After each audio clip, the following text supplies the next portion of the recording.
أعوذ بالله من الشيطان الرجيم. بسم الله الرحمن الرحيم. إذا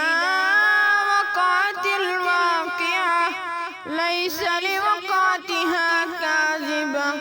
خافضة رافعة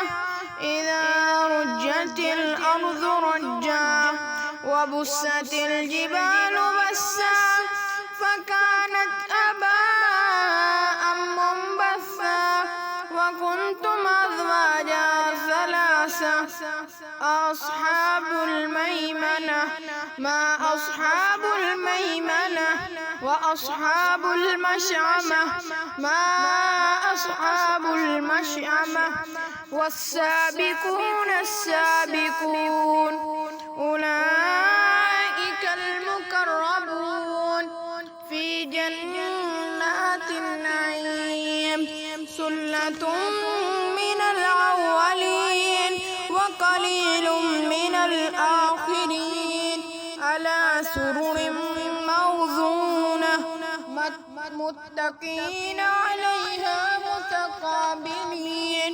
يطوف عليهم ولدان مخلدون بأكواب وأباريق وكأس من معين لا يصدعون عنها ولا ينزفون وفاكهة مما يتغيرون ولحم طير مما يشتهون وحور عين كأمثال اللؤلؤ المكنون جزاء بما كانوا يعملون لا يسمعون فيها لغوا ولا تأثيما إلا قيلا سلاما سلاما وأصحاب اليمين ما أصحاب اليمين في سدر مخضود وطلح منضود وظل ممدود وماء مسكوب وفاكهة كثيرة لا مقطوعة ولا ممنوعة وفرش مرفوعة إنا أنشأناهن إنشاء فجعلناهن أبكارا عربا أترابا لأصحاب اليمين ثلة من الأولين وثلة من الآخرين وأصحاب الشمال ما أصحاب الشمال في سموم وحميم وظل من يحموم لا بارد ولا كريم إنهم كانوا قبل ذلك مترفين وكانوا يصرون على الحنث العظيم وكانوا يقولون أئذا متنا وكنا ترابا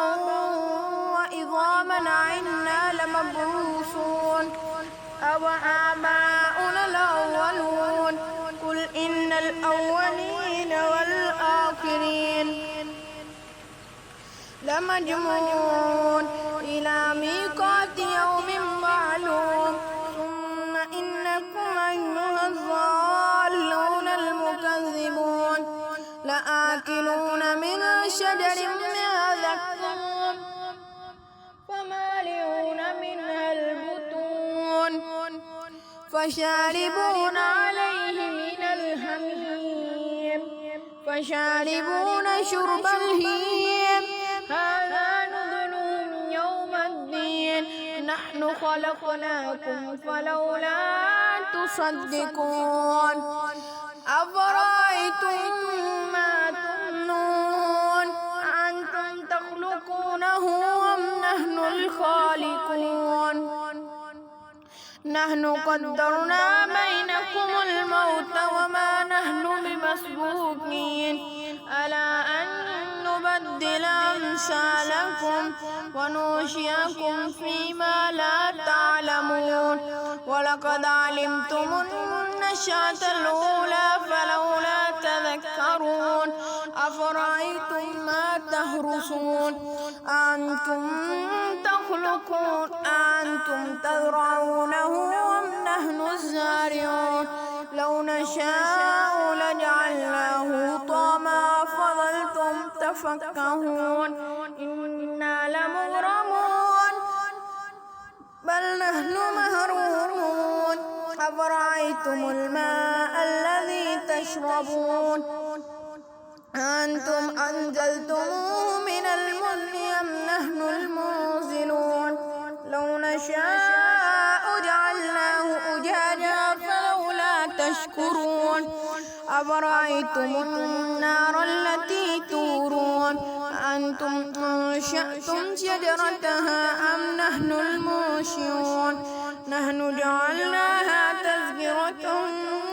ومتاعا للمقوين فسبح باسم ربك العظيم فلا أقسم بمواقع النجوم وإنه لقسم لو تعلمون عظيم